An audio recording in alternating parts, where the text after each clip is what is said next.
Қарағанды жоғары оқу орындарында кәсіптік бағдар беру жұмыстары қарқынды жүргізілуде. Осындай шаралардың бірі Әбілқас Сағынов атындағы техникалық университетінде өтті. Онда түлектерге көлік саласындағы мамандықтар туралы айтылды. Бүгінде елімізде көлік логистика саласы қарқынды дамып келеді. Біздің мемлекетіміз көптеген сауда жолдарымен жақын байланыста. Бұл қазіргі уақытта көлік саласына үлкен мән беріліп отырғанын білдіреді. Осы туралы қаламыздың мектептер мен колледждерінің түлектермен кездескен қонақтар айтып берді.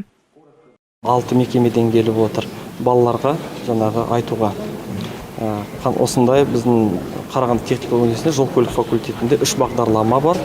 Көлік техникасы және логистика, сосын тасымалдауды ұйымдастыру 3 мамандыққа. Жыл сайын бізде қазақ тобы, орыс тобына қабылдаймыз. Грант өте көп бөлінеді. Және бұдан басқа серпінде бағдарламасы бар. Жаңағы басқа да аудандарда, облыстардан келіп осы мамандыққа түсулеріне болады. Аталмыш іс-шараның негізгі мақсаты түлектерді осы саланың мамандықтарымен барынша дұрыс таныстыру. Кездесуге жиналған спикерлер жастарға өздерінің мансаптық жолдары, жұмыс барысының ерекшеліктері сондай-ақ осы саланың болашағы жайлы сөз қозғады. Сонымен қатар бас қосуда теміржол инженерлері, автомобиль жолдарын салу және техникалық қызмет көрсету сынды мамандықтарға ерекше назар аударылды. Мы каждый год ведем мониторинг, подводим анализ.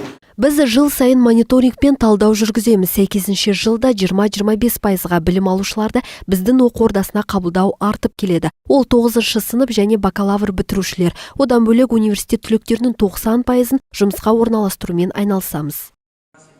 Аталмыш іс-шара көлік министрлігінің тапсырысымен өтті. Еліміз бойынша жол саласында кадрлардың айтарлықтай тапшылығы бар. Еңбек нарығына білікті мамандар өте қажет. Сондықтан да мұндай шаралар әлі жалғасатын болады дейді ұйымдастырушылар.